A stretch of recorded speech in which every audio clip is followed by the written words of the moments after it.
What's up guys, Gabriel Varga here. Today we're going to look at a fight with a massive size discrepancy. We have Thai fighter Kaoklai weighing in at 174 pounds. His opponent, Mighty Mo, weighing in at 290 pounds. Essentially, we have a welterweight versus a super heavyweight. So what I want to do today is I want to take clips of the fight, show you what the Muay Thai fighter Kaoklai was doing right and what Mighty Mo, the American fighter who is so much bigger, did wrong. You very rarely see a size discrepancy of this proportion, but this win is spectacular. The knockout is super spectacular. So let's roll the intro, guys, and we'll get the episode started.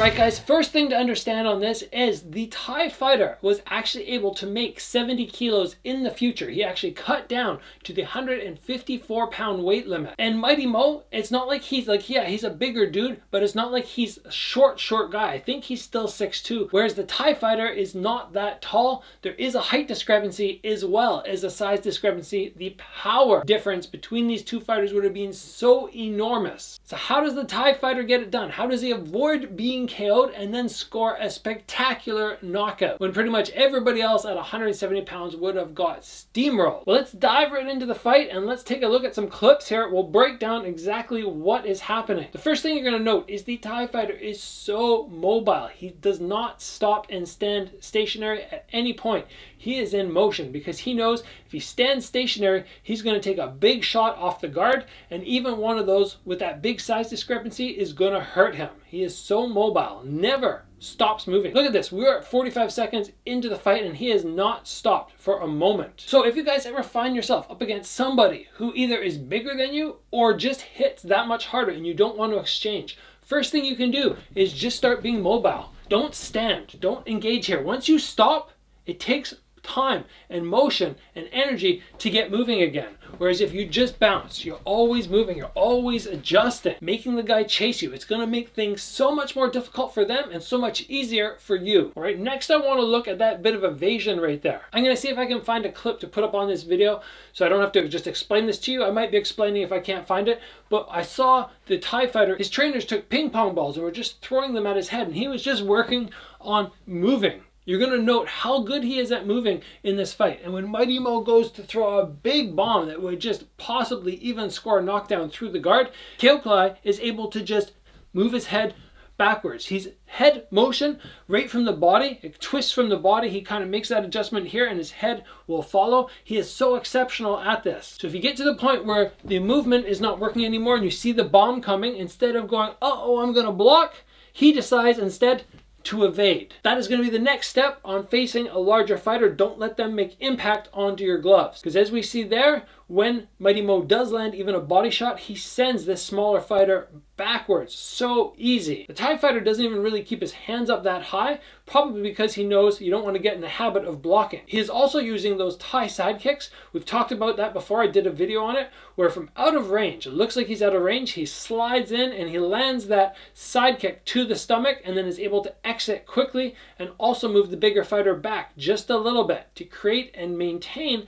that space. All right guys, right there we saw the Thai fighter utilize the long guard, another effective tool for defense and being safe. We talked about foot movement, we talked about head movement. Now when the punches come and you don't want to end up here where your own hand is going to rock your head, he just goes into the long guard. He just gets one arm out. Now from here, when this shot comes and lands, it's most likely going to deflect a forearm or tricep instead of here where it's going to make your head move.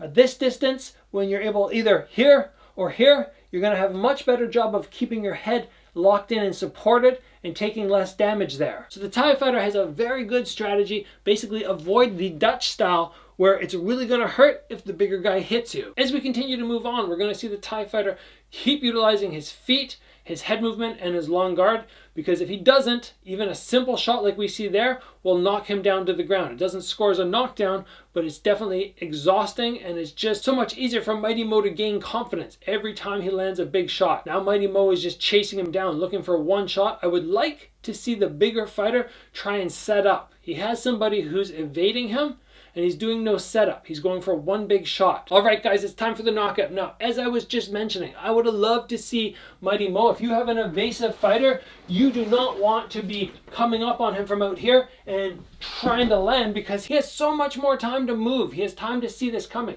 If you stick a shot, you're down here, you sort of stick, you make them a little twitchy, and then when you hit and they freeze, you bomb in. Or you start trying to corner them. You throw a shot, they evade. So you start chasing them down to a corner. Don't let them have their back flat against the ring ropes. You want to have them in that corner where it's harder for them to escape. Those tactics of being a pressure fighter, an effective pressure fighter, which I've talked about on the channel as well. You can check that out up there. And as Mighty Mo was getting more and more frustrating, he was becoming a bit reckless. And what he does in the last moment there is he draws his hand back, starts to punch, and his lead arm is so low. And Kaoklai starts this kick a little bit early, and he makes a massive adjustment to his kick, which is amazing. More often than not, when people throw head kicks, they keep one foot on the ground, they come across. So they're landing to the side, they're pushing this direction. But if you're able to get a kick where it comes across the face, at any point that kick is going to be so dangerous. So the Thai fighter springs in.